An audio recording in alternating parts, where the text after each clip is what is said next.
The report argues that changes in family life place different demands on the media environment. So as children stay at home longer, uh, and as families become extended or reconstructed or more complex in their shape, it becomes more important for family life to include a reliance on communication technologies. So families stay in touch through the phone, through the mobile phone, through social networking and so forth. And in some ways this is part of parents keeping tabs on children. In some ways this is providing private spaces in the home for different relatives, different family members to use media as they wish. Sometimes it's even practices of social care, as the middle generation uses the phone, for example, to keep tabs on and make sure that the older generation are safe and healthy. So there are all kinds of ways in which the evolution of family life is placing increasing demands on our media environment.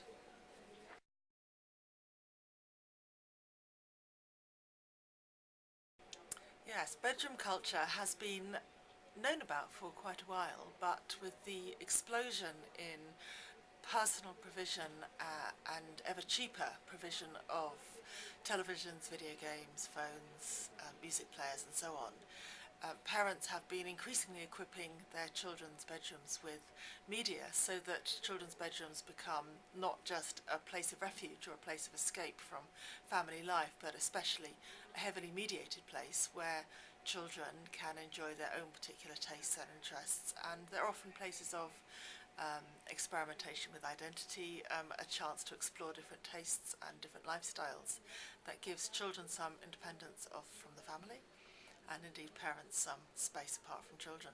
So it's an increasingly important space, and it's very different from, for example, the bedroom of my childhood, when I was not permitted to go in the bedroom in the daytime. When I did go there was not very much. Bedrooms used to be cold, rather uncomfortable places, except at night, and now they are people's often most private and most comfortable space to be in.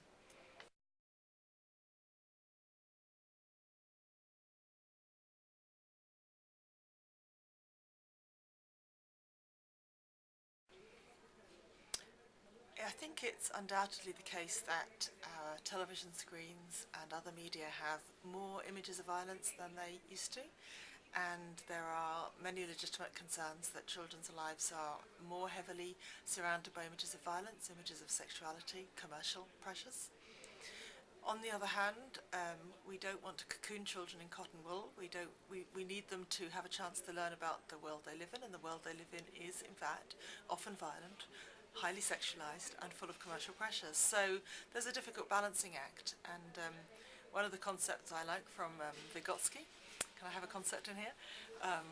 He talks about the zone of proximal development. He talks about the idea that children can be stretched, they can learn a bit more, they can learn to cope and become resilient about the world, but only to a certain point. And every child's point is different, and the difficulty for the parent is to judge how much the child can take, what is good for the child to learn next, and when it's too much and it becomes scary or inappropriate.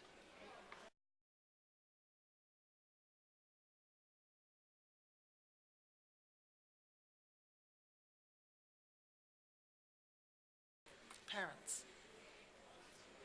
I think parents are astonished at the lives their children lead online, and it's so very different from the lives that they led when they themselves were children. And when parents are not sure, of course, they look back at their own experience of childhood to guide them, and the internet poses a completely different challenge. So I think parents are learning to share some of that environment with their children, and the survey that we've just done, the EU Kids Online survey, shows that parents in Britain now are sharing the internet more with their children than they did even 5 years ago. So I think parents have understood they need to make it a place that they can talk to their children about.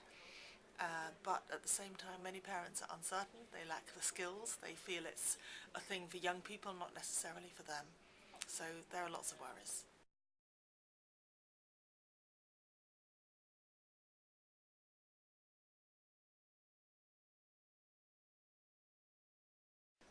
That's a really interesting question.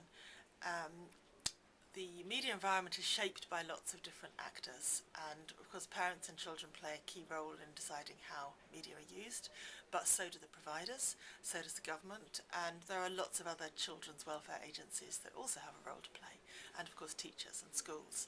So I think the industry does have a role to play, and I think it has two kinds of roles. One is the one that Vodafone is playing in this event being launched at Polis, which is to promote awareness of safe practices or sensible practices for media. And the other is the behind-the-scenes role in terms of ensuring that the environment, the media environment, doesn't pose children with such difficulties or such challenges that they actually cannot cope. And that's to do with moderation of websites or provision of filters or ensuring that the environment itself is in various ways regulated and managed.